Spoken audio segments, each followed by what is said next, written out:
Hi, Spout Loreans. Abdul here with a quick pre-show announcement. If you haven't heard, this coming Monday, August 26th, is the day that we will be launching the first season of our bonus show, Mallbrats, on a brand new public feed with newly scored and remastered episodes. Launch week is going to be pretty huge, with a brand new episode dropping every day. And we're also doing a collab with our friend, the incredibly talented artist, Casey Golden, where she'll be drawing the Cool Treat Kids in her own amazing style. Launch weeks are hugely important for new shows, so we're asking all our listeners to please go and subscribe to the new feed, which is live right now. And when that first episode drops, listen, rate, review, all that good stuff. We genuinely love this show so much, and we think you'll love it too. We're also going to be doing a bunch of launch week giveaways for listeners of the new show, where we'll be giving away custom Spout Lore merch packages from our friends at Fantasy by Numbers, with amazing pins and ornaments and coasters, all with custom Spout Lore art on them. And also, one lucky listener will win the one-of-a-kind Cool Treat Kids character art that Casey is creating. If you'd like to enter to win Casey's gorgeous artwork or any of the amazing merch packages that we're giving away, all you have to do is click the link in the show notes and head over to the new feed and subscribe. Then, when the first episode drops on Monday, rate and review 5 stars or more, and make sure you sign the review with your Discord or social handle so we can find you to give you your amazing Spout Lore memorabilia. From everyone here at Spout Lore, thank you so much. We hope you like the new show. Gather round, friends, let me tell you a tale of 3 heroes, noble and bold. A brute, a druid, and a thief who is but 9 years old. You know them by name, you know them by deed. Their quests are famously daring. So here I sit, singing to you an adventure that is worth sharing. Tuk is the brute, he knows not his home, he loves to sing and fight. Vyng is half-elf, he shifts his shape and wields a spear with great might. Billie's a thief, his tiny size does mask the largest heart. Best and brightest they may not be, but their friendship outweighs their smarts. So gather round, friends, and listen close, for the tale's about to start. Welcome to Spout Lore, a Dungeon World podcast where we are playing the Dungeon World RPG by Adam Coble and Sage Latora. It is a hack of a game called Apocalypse World by D. Vincent Baker. I'm your game master, Sean O'Hara. We're here with the players. Hi, how's it going? Good. How are you? I'm very good. I'm very excited. Paul, tell me about your character. My character is Vyng Zumba. I'm a druid, human, neutral good, change shifter, shapeshift. Druid shapeshift. Yeah, I'm hailing from those frozen plains. Let me hear you. Do we have anybody from the frozen plains here? This guy knows what I'm talking about. I got a staff, a bunch of flaps, poultices.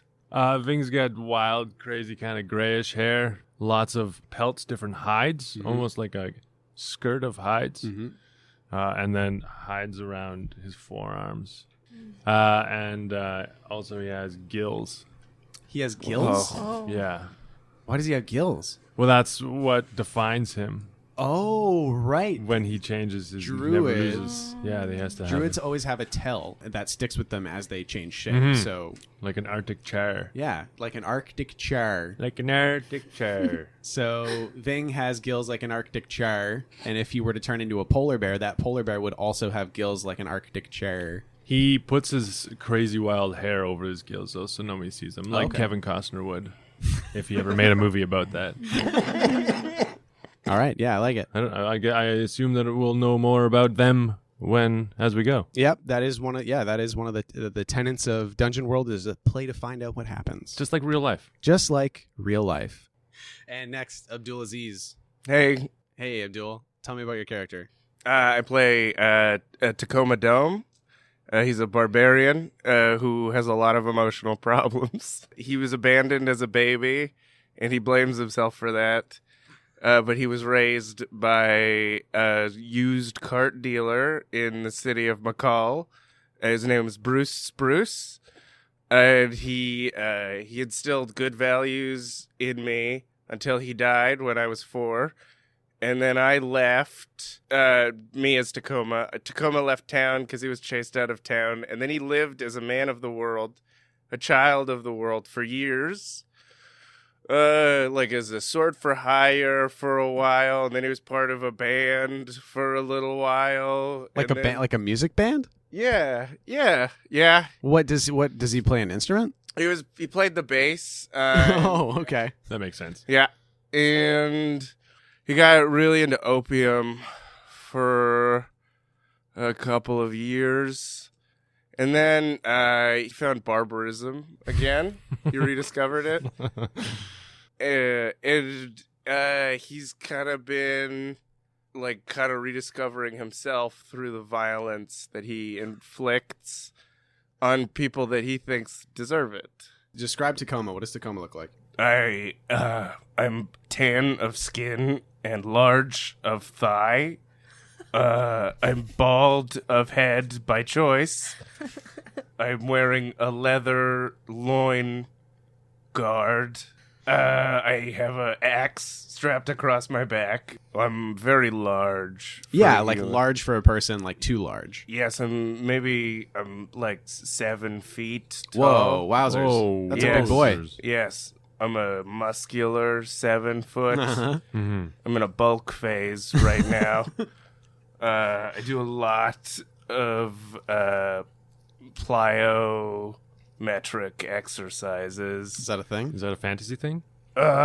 Yes and no. Is that why you stopped wearing pants? Because they always wore out in the crotch? They wore out in the middle where it would rub. So and it was constricting for barbarism. I didn't get a good range of motion. You could probably light a match off your inner thigh. You could, if you put a match there, I could probably light it. What is a festival that Tuck remembers from McCall that he misses? Oh, there was the fireworks festival. Mm-hmm. Everyone would buy fireworks and go into balconies and then fire them into other balconies. What was the purpose of this festival? Was it to like settle scores with other families? It was to celebrate the birth of the prophet of fire.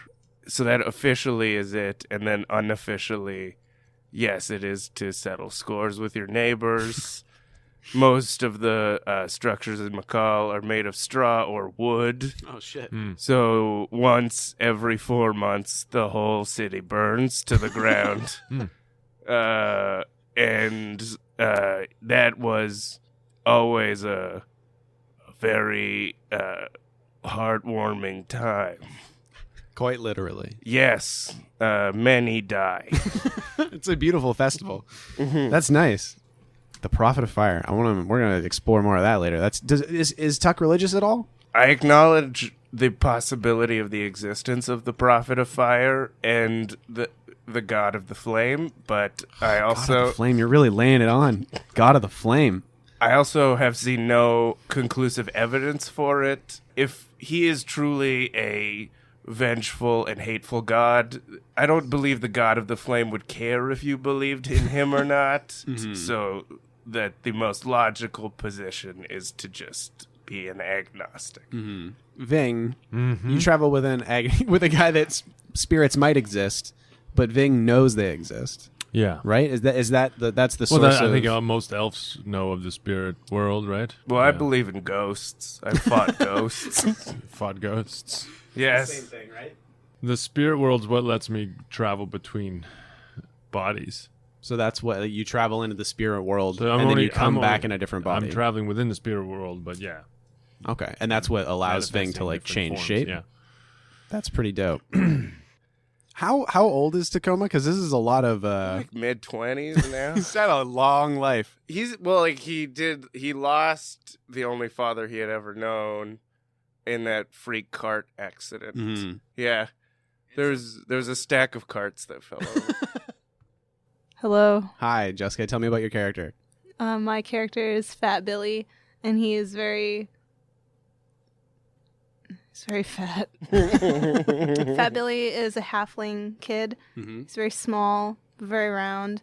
I think he's about 7 to 9. 7 to 9. Maybe 9 to 10. Is that... Can we go 7 to 10? It's true. I guess nobody would really tell him how old he is. No one knows. Billy doesn't know. So how big is that for a halfling? It's small. Like 2 feet, you know, because he's a big boy. Well, he's the That's same true. size lying down. Yeah, exactly. He's very dirty. Mm-hmm. He has small feet and hands. A very rosy face. Does he have a bulbous nose? No, it's very small. Oh. Yeah. So he's just small and like chubby He's and just has small. like tiny hands. He's just little. The thing about halflings is it's hard to tell their age. Tuck is right. Is this Yeah. something Tuck's had experience with? Yeah, well, it's hard to tell, you know? As you meet a halfling and you're like, hey, do you want to come on a quest? And then the halfling goes, yes. And then turns out you have a child with you. We thought he was in his 40s. Is that how Tuck and Fat Billie met up? Is you assumed that he was older? Why, that's more how our fellowship formed. All Was- 3 of you? We have a child with us, and we thought we are happy with him now. When we recruited him originally, We thought that he'd be helping us. I did nothing to sway this. No, yeah, to we're convince we're you dumb. of my age. It was assumptions. Yes. Yes, And it's look, like now look at us. yeah, it's just hard to tell halflings. What class is Fat Billie? He's a thief. What sort of stuff does the thief do? Like, what does Fat Billy do, or what? Yeah, what's his life like? His life is lonely. It's lonely. He's on the road a lot. On the road with his friends. No, No. not until now. Until now. Not But until before now. this he Before was alone. this, yeah. So we are friends. I hope so. Where halflings come from, water is scarce. It was a lot of farming, but I think it was mostly scarce because no one would let Fat Billy have water. Oh, like Billy, it was scarce to Billy. Yes, Oh, okay. What's the halfling country like? Is it pretty farmy? a little bit, some parts, but they're like little farms. Okay. Everyone has their own farm, Oh. but they share. Families will share, but I didn't have a family, so no Come one on. shared with Fat Billy. So he left? No, he was kicked out. Oh, right, because he burned down grain silos. He might built maybe. Allegedly. He might have burned down something. Accidentally, deliberately, who knows? Was it an accident? Always. Yes. For real though. This is me. You're talking to Tacoma. Yes, it was. Still some denial, I see. No. Billy, if I Fat light Billy's ashamed. this match on my thighs and I hand it to you, what will you do with it? I might drop it. I don't really know how to handle flames. Okay. But I'll do my best. Don't do it, Tuck. I won't. I'm not gonna give it to him. I'm a small child. Why would you give me an open flame? Yes, I wanted to see how he would react. Great. So we will get started. The 3 of you have been on the road for a couple days, and you are traveling to the village of Mudlark. Sorry, Bluglark? Bloodblark. Yeah, it's a lot of Y's. No, it's just Mudlark. Mudlark. It's a small town, and I want you guys to tell me what the environment around Mudlark is like. Oh, it's a real piece of shit. Boggish. Yeah, it's Pretty boggy. it is muddy. Mm-hmm. It's mud. I can't tell if it's steam or if it's fog. I can't see through it. It's a red. Oh. It's a mud fog. It's a red mud fog area. The mud is red. Yeah, but there's Okay. birds. Yes, mud birds. Mm-hmm. It is definitely a bit of a stinking mire. Stinking mire. Yes. The old stinking mire. Great. It reminds me of a woman I knew. Her name was Janine.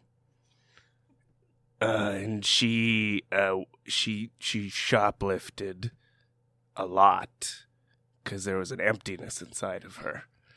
And she needed the thrill of theft to fill that emptiness. I So, know. yeah, I know what that's like. that's what this place feels like. It's like Feels- hanging out with Janine. Like you're looking in Janine's empty Emptiness. eyes. Hmm. Her blue, muddy eyes. So as you're saying that for 45 unbroken minutes, you hear next to you just a painful Because you guys are escorting somebody to the village of Mudlark for a festival. Who are you escorting? I'm Paul. Vyng, who are you escorting? The food cart guy. It's a food cart guy. Yeah, he's in charge of all the meals. Oh, heck yes. Okay. Yeah. So what kind of is it a cart with food in it, or is it a cart that is with just ingredients in it? It's not food. ingredients? Yet. Okay. Yeah. What kind of food is this guy going to be making? All sorts of fantasy food. Schlass steaks. Smoked charken and ribs. Mustard. Many mustards. All right. So it's just like I don't know why he's in such a panic, but he is. This guy's really worked up. yeah. over his Okay. food. This guy. So do we have a name for this guy? Dan. Dan. Colonel Dan. Colonel Dan. Is his first name Colonel, or was he a colonel? I think that they just call him the Colonel. Oh, they call him the Yeah. Colonel. Colonel is his title. Yeah. Colonel Dan. No last name. Fosse. Fosse. Dan Fosse. Is Dan Fosse a guy that we know? I don't know. It sounds like it, doesn't it? Sounds good. Is that the guy that made all those musicals? No, he hung out with gorillas in the mist. That's the one. Oh, Diane Fosse. There you go. That's who we're thinking about. Great. So you're taking Colonel Dan Fosse to the village of Mudlark with his cart full of food. It's meat that has been Kebabbed. yes, kebabbed, then pulled, then kebabbed So again. it's just a lot. Is that what a Schlass is? And this is what you guys have been learning all about this over the last couple days. As Colonel Dan's been like, It's a real "Hey, Bubba it's a Gump Bubba Gump kind of thing. where he's just like Schloss parfait, Schloss salad, Schloss sandwiches, Yes. Schlass salad. grilled Schloss, boiled Schloss. It's just for 2 full days. And the other things that I want you guys to tell me is, what is the festival in Mudlark? Why is everybody going to Mudlark? Jessica, Fat Billie. It's a hot dog festival. It's a hot dog festival. Yes, that's what all the mustards are for. Okay. Yeah. Oh, is he taking the Schloss stuff as like? Is there a type of hot dog that's made out of Yeah, this meat? that's what a hot dog is called in this Okay. town. The pulled meat gets reformed into a hot dog formation, is served on a bun with many condiments, and people love it. People just love. There hot is so Schloss. good. That's why they come to this nasty hellhole. I'm excited. I'm excited. Okay, yeah. It's kind of like Burning Man. So describe to me how it is. It's kind of like Burning Man, Yeah. Yes, but with like hot dogs. Yeah, and stinking mire. Yeah. You know, people come a long ways away, and they don't know why they're there, and everyone's got flaps on. Yeah. Well, 'cause carts. all the steam and or fog and or mist, you have Yeah. to like aerate the areas. Yeah. Oh, it gets like Yeah. swampy. Yeah. Yeah. It's like a test to see who would go the distance. That acts as a filter, so you only get like-minded people at this hot dog festival. Oh, I see. So people will stop before they get to Mudlark because it's so gross. Yeah, so there's gonna be a lot more annoying people at this festival if Colonel Dan's anything. festival has its own economy that is based on free love. And hot dog meat, Yeah. tubular dudes. Yes. There's I hear sometimes that there's a pirate ship. I've heard of the pirate ship. Wait. Yes. So is there a pirate ship just in the mud, or does a river go through Mudlark? A Or river nearby? runs through it, yes. I thought Mudlark was the river, and the river dried up, and now Mudlark Oh, it's like lies a dry... within the dried up Oh, river. yeah. Gotcha. So it's like it was once a river, and now it's just a big mud Follow field. the A mud. delta land. Yeah, like Gotcha. in The Wizard of Oz, except the Golden Road is mud and poo. I heard that people live in boats that are stuck in the mud. Yeah. That's pretty dope. Yes. Boat stuck in the mud. All right.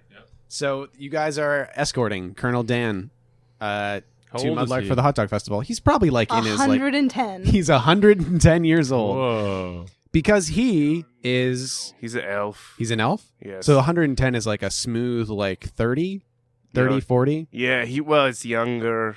Not a lot of elderly elves will own a food cart. That's true. It's more of like a early in life sort of thing. Before Enlightenment. Now, is Vyng not part elf? Vyng is part elf. Okay. So how are Vyng and Dan getting along? Well, I'm embarrassed by that connection. Also, Vyng really likes to cook.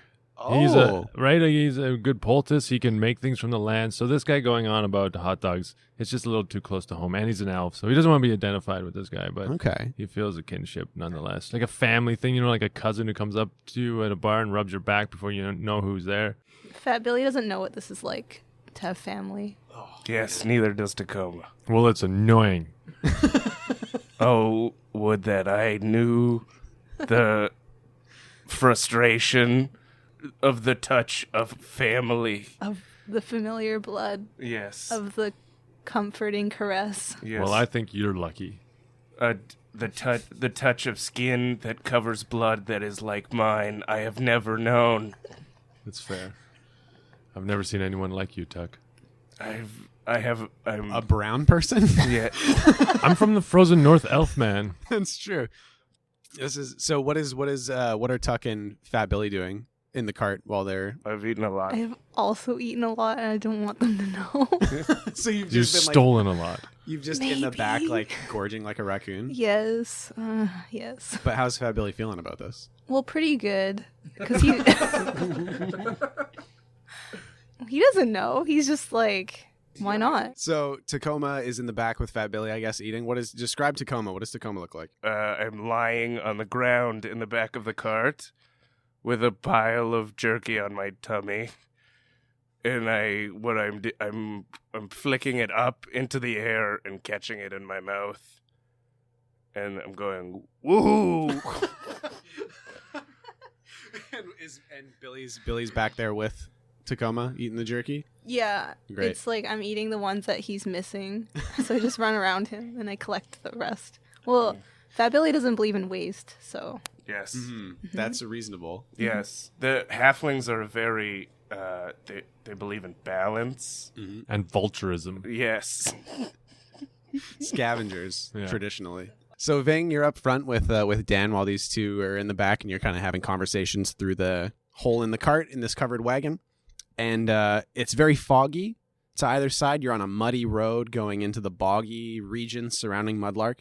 And there's thick, white, smelly, kind of like gaseous fog. You can't really see that far in front of you. And so the horse is kind of struggling along in the mud, yanking the cart along. And out of the fog on the road, there's just a big fallen tree Oh, right across the road. And Dan kind of pulls the horse. He's like, whoa. Oh, man, we're not getting any further with this tree in the road. You guys want to take care of this or something? My knees are tired. I don't want to get up. There's no way around the... It's just swamp on either side, like just right into swamp. I'll just hop right out. I'll take a crack at what's happening. Yeah. All right. Billy, do you want to come?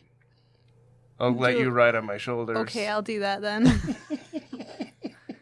So Tuck and Billy jump out of the cart.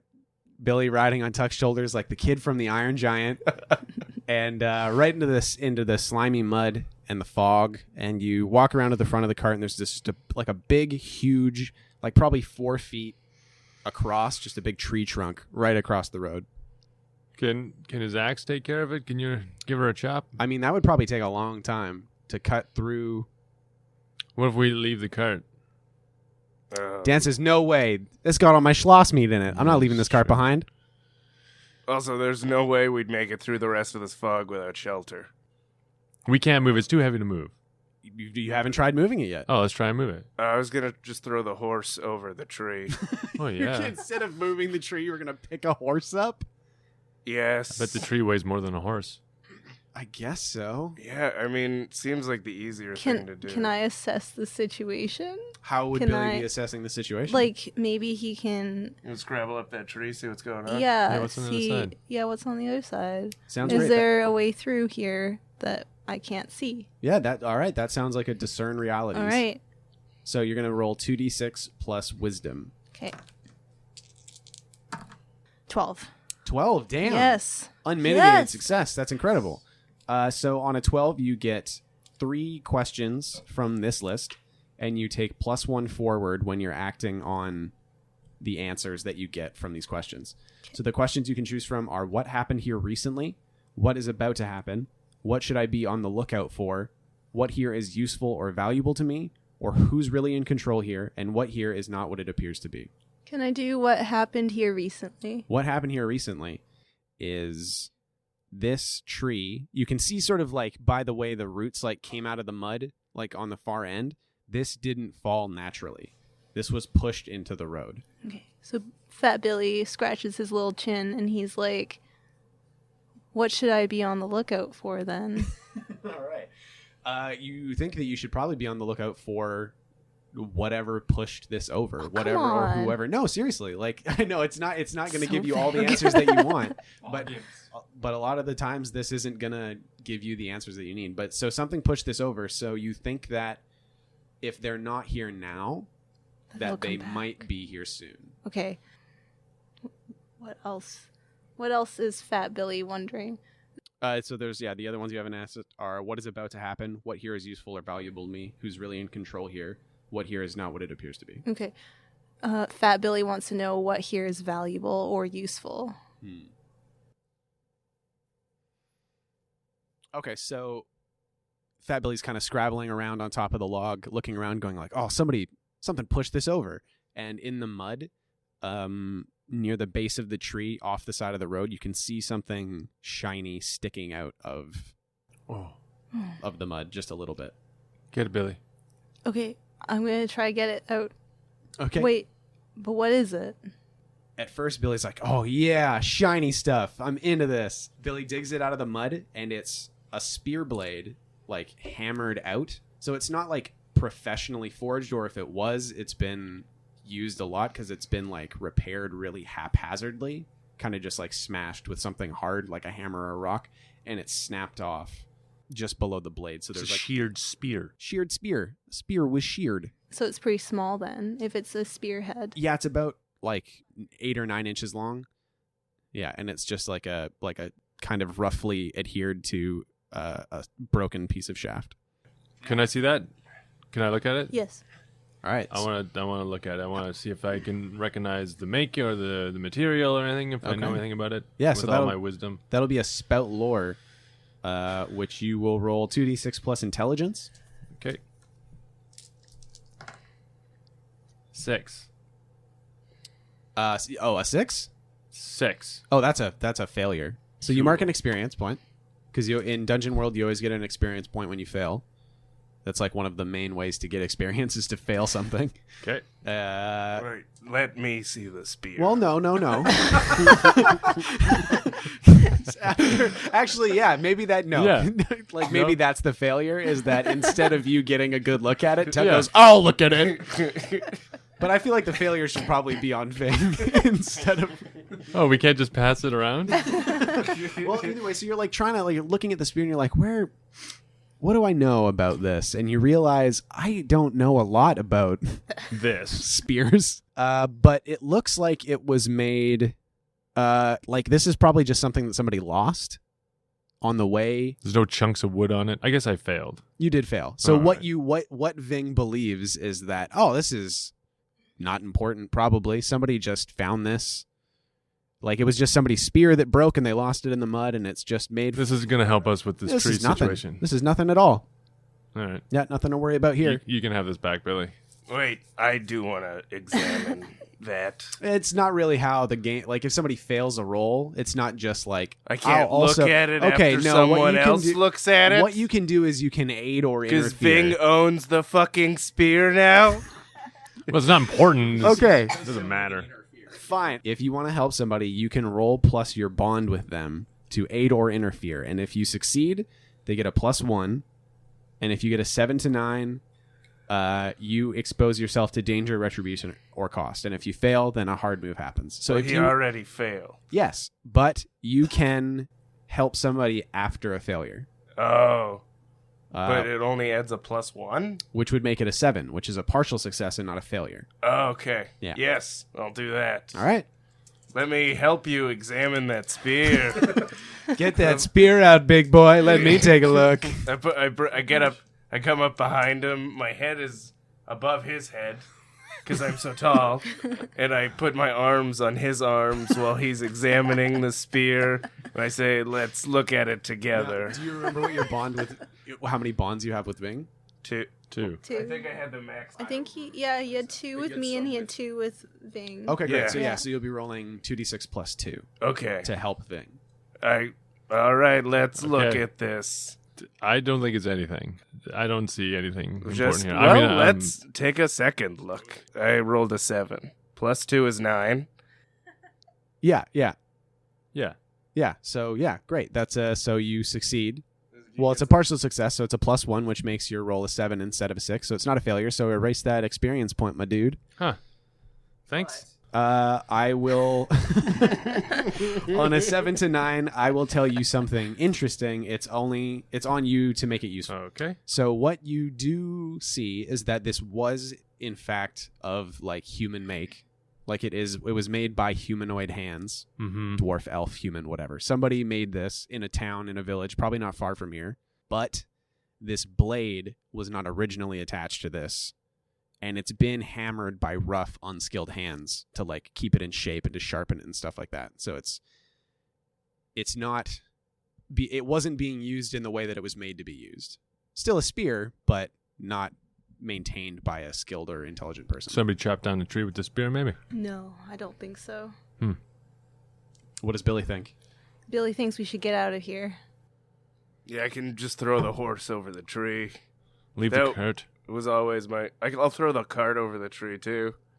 I mean, you could try and move the tree. Like it's Does anyone have a I have a long staff. lever arm? I have a staff. Okay, is it unbreakable? Sure it is. so okay. Can I just So claim that? Because I just did my unbreakable staff. Yeah. your unbreakable staff. It's made of wood. It hasn't broken yet. Yeah. As far as you know, it is unbreakable. Oh no. Like how would you guys go about? Do you want to try and move the tree? Well, yeah, I'm thinking about how I would do. Well, Yeah. what if? I mean, We Vyng's get- a shapeshifter. Can we not hook the horse up to it, maybe, and lug it out of there? Oh yeah, is there another tree nearby? Are there Make other us There's a trees s- everywhere. This a is like simple a pulley swampy, system? Swampy forest. Yeah, if we throw up a pulley Mm-hmm. and then we attach the horse to it. Why don't we wrap the rope we have in our packs and then we toss that rope over a tree and then we use that to like pull up the tree up. Yes. With the horse. Yes. Yeah, sure. Yeah, great. Or with the tuck.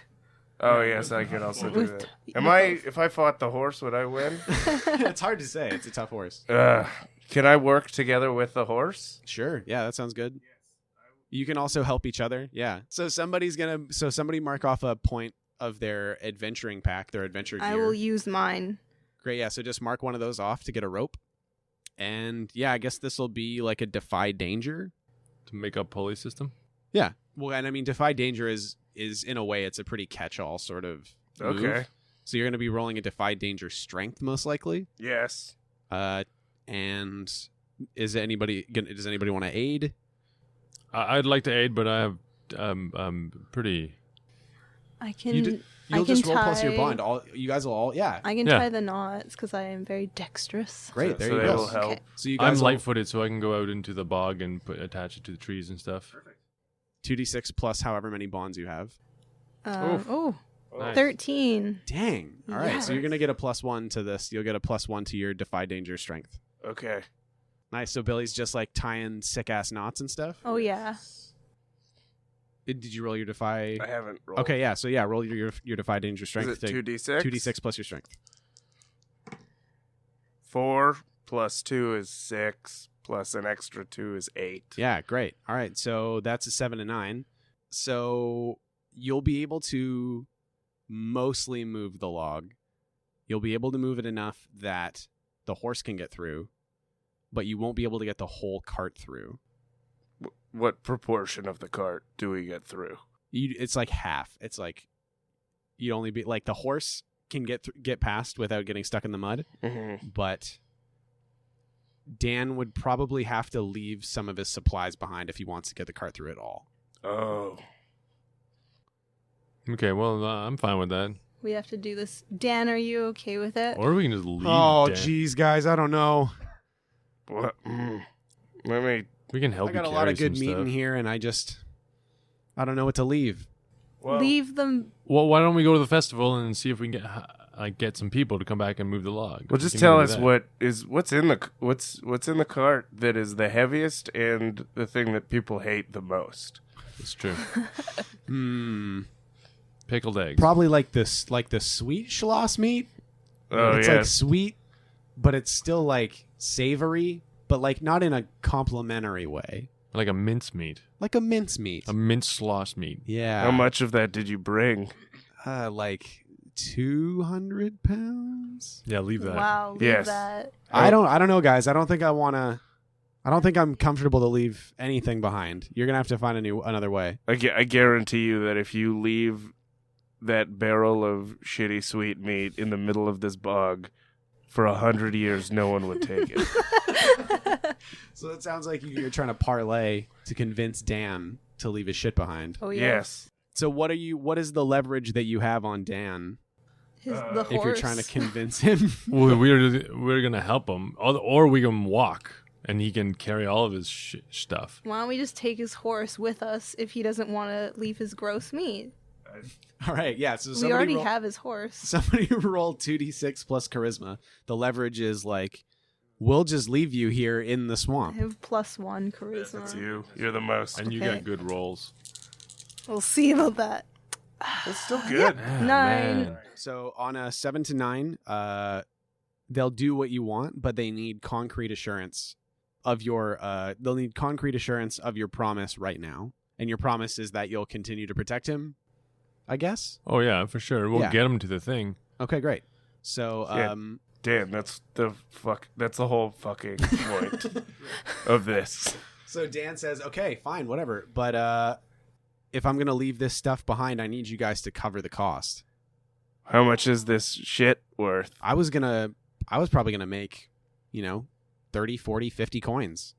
No one was gonna buy this. You don't know that. You haven't been to this festival before. How long have you been lugging this around for? I've been lugging this around for 6 months. Now I understand that that's a long time, but I just haven't found the right market, and the hot dog festival in Mudlark is the right market for this, and I'm going to be taking a huge loss. Okay, I'll tell you this. If you have a single person ask you Yeah, for sweet meat. for sweet Schlass meat, I will give you this amulet with a picture of a horse in it. Let me take a look at that amulet. Here you go. Oh, that's a pretty good. Is this a horse? That one is my mother. The other is the horse. Oh, the mane threw me off. She has Yeah. like a long sort of mohawky kind of deal. Yes. Why the long face? I'm sorry. It says, "All right, you know what? Is it a valuable amulet, by the way? Like, is it made of valuable materials?" It was left in my bassinet when I was a child. I am asking you. Sean O'Hara is asking Abdulaziz, is the amulet made out of like valuable stuff? It is not made out of wood or metal. So he's like, "All right, sounds. You know what? It is made out of nobody knows. It's wait. It's forming. It's made out. I can picture it in my mind. It's almost like volcanic rock, or like it's almost like a lodenstone, like burnished metallic material. Ooh. So it that just is looks like real cool. Like copper? yeah, no, Like grayish. gray Gray. kind of Old fireworks. yeah, kind of like volcanic rock, sort of, or like a meteor rock. It's He it's- says, "You know what? Fine, whatever." Let me just finish describing this to No, I everyone. can see it. here. I'm holding it. It's gray. It's Yes. shiny. I like it. Here's it back. And Thank if somebody, and you know what? No, I'm going to hold on to this. Actually, No, you as the should give deal, that. no, I'm going to hold on to this. And if somebody asks me about Schlass meat, this is mine. I don't like that. And I he don't tucks like, it. He tucks it into his shirt. Let's I- go. I don't All like right. that disrespect. What are you going to do about it, kid? I'm brewing an idea. Jesus, Dan, you're turning into a real dickhead Yeah, right well- now. Yeah, I don't I'm understand how stressed. this is our problem. Yeah. Well, because Pre- you guys are going to get paid for getting me to this festival, and you're acting like real wieners. We had an agreement. I walked in the bog for you. I got red mud on my And I shoes. lifted a whole goddamn tree. Well, great, but let's just look. Let's just get. I'm sorry.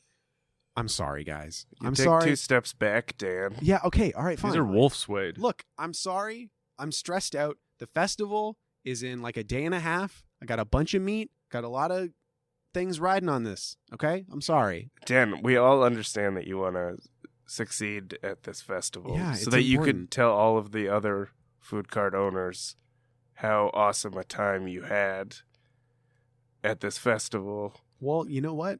Tim is acting like a real hotshot back in town. He thinks griddle cakes, way of the future. I'm trying to tell him, no, Schlass meat will be and will remain always the most popular. And I think that this festival is a great way to tell Tim to take his hotcakes and shove them up the old behind.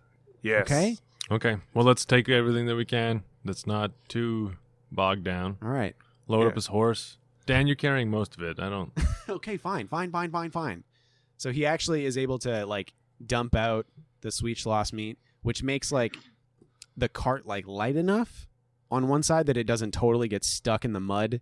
So you can kind of wiggle it around the cart, around the log, and the horse gets through, and you guys are on the road and back ready to go. Nice. All right, hop in, everybody.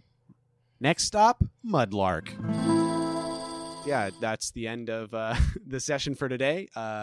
We've been playing Dungeon World, role-playing game by Adam Coble and Sage Latora, based on Apocalypse World by D. Vincent Baker. My name is Sean O'Hara. I've been the game master. Paul Oppers. My dick turns into multiple bees. Jessica O'Hara. I found a nice rock. And Abdul Aziz. It's almost like a loading stone. And our producer, Wes Lord. Thanks, Wes. And goodbye. And so ends the tale of adventures 3, who tried the best they can. Though dumb and scared and lost they be, fun times abreast in revelry. And though our journey may be like a conclusion, we will not leave you without a resolution. Return next week to hear some more whilst you commute or do your chores. And for you, I'd gladly spout more.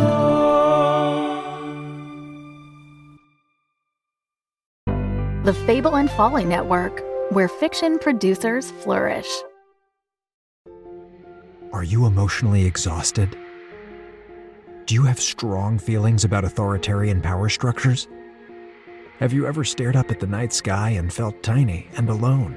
If so, ask your doctor about Wolf 359, the award-winning sci-fi audio fiction podcast by Kinda Evil Genius Productions. Side effects may include strange genetic experiments, unreliable AI systems, the potential discovery of alien life, and toothpaste. Find Wolf 359 wherever you listen to podcasts and visit wolf359.fm to learn more. Spout Lore is proudly a Spout Lore Studios production. A podcast for best friends by best friends.